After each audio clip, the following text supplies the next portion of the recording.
Now that you have a good understanding of OpenSimSim's scheduling module, let's talk about our certificate module, our time and attendance module, and our compliance module.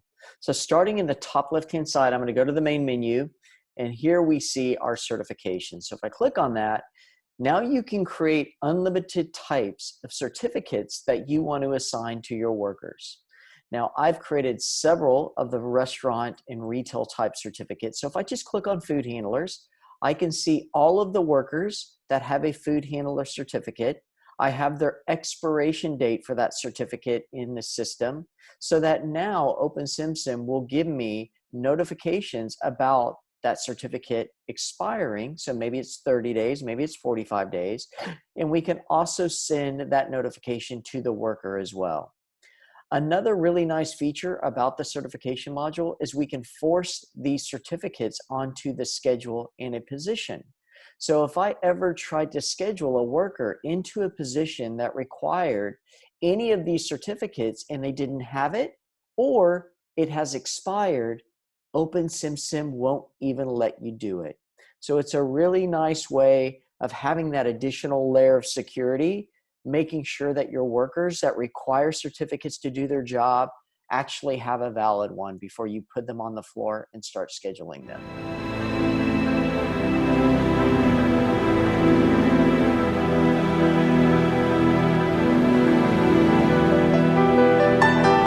So when it comes to compliance, there's a few things that we will assist you with prior to going live with OpenSimSim.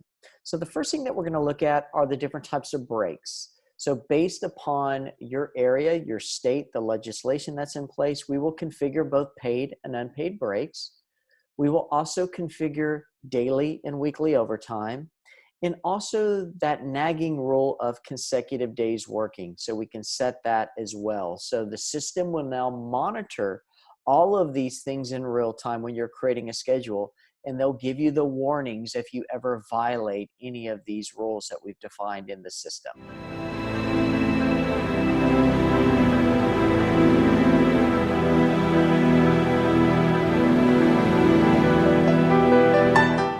Now, a few other things that we can talk about prior to going into the time and attendance module is actually configuring the settings for the time clock.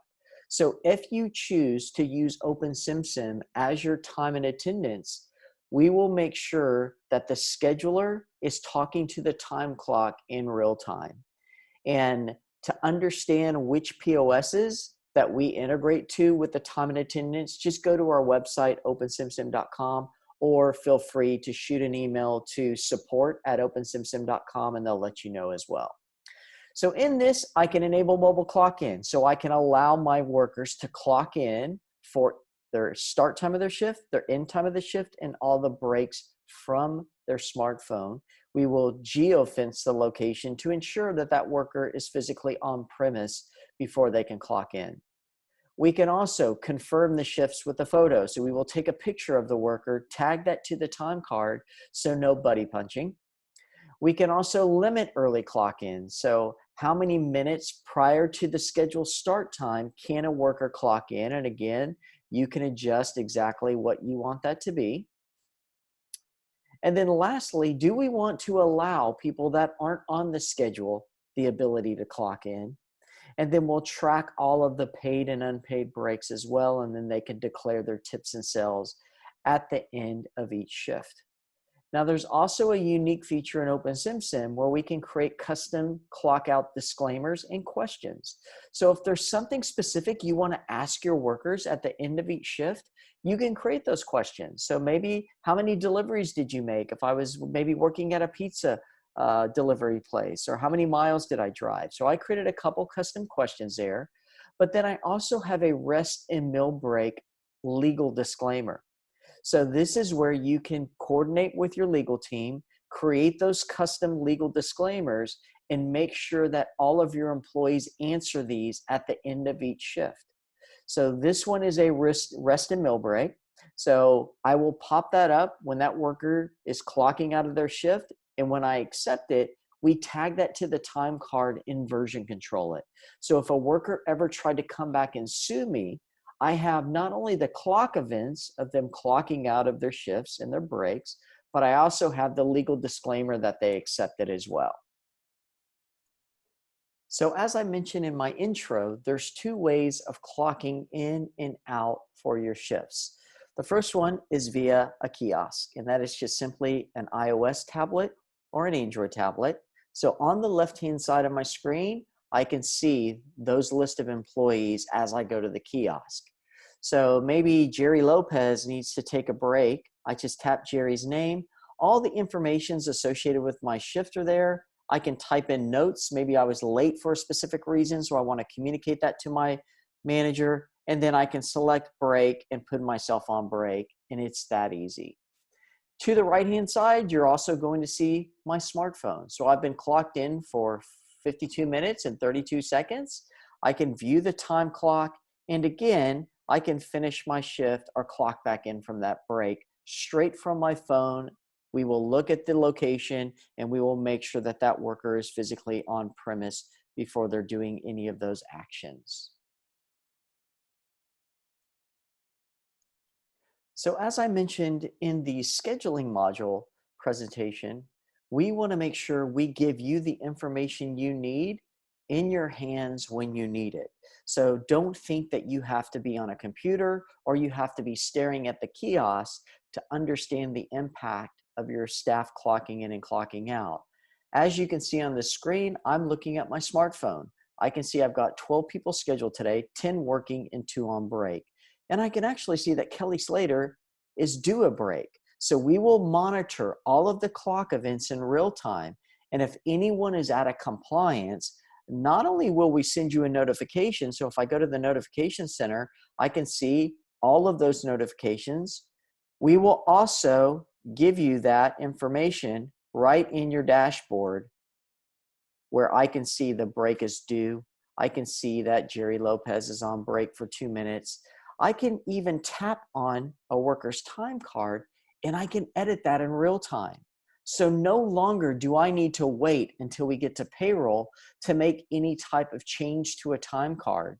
So maybe Lane, I knew she clocked in at 1:30, but maybe I needed to adjust that time card. I could do that straight from my phone and save that entry. And we'll make a note too that a manager has edited that time card.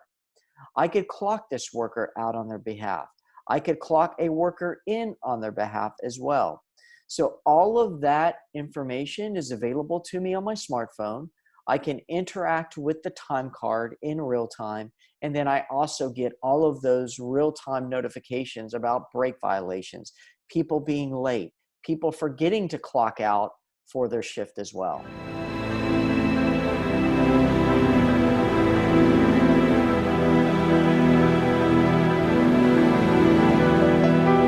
So now we're ready to process payroll, send this information out to our payroll provider.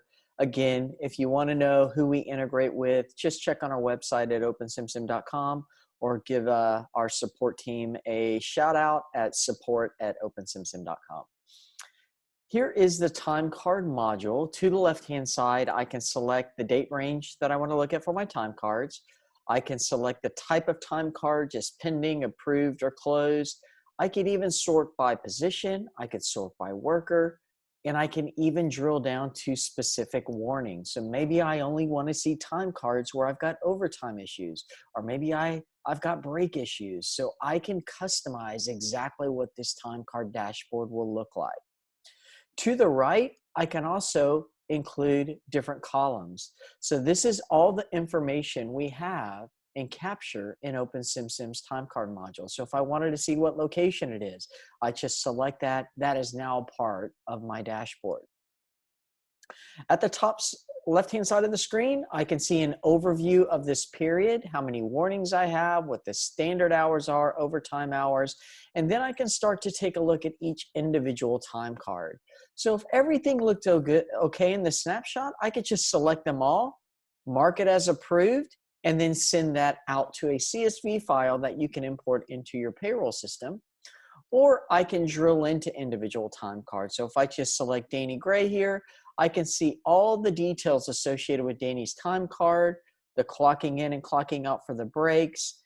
And then if I wanted to look at the full details, I click on full details. I can see exactly where she clocked in If I scroll down, I can compare scheduled to actual, and then I can see the cost breakdown as well, and then also make sure that my workers have accepted or answered those custom questions that I've included in the time and attendance module. Once you're finished with this, like I said before, you export this information out to CSV, or if we have an integrated partner that you're using, we can send that information across to that payroll provider as well. So that is our certification module, our compliance module, and our time and attendance module. Again, any specific questions, feel free to reach out to us at support@opensimsim.com. Have a great day.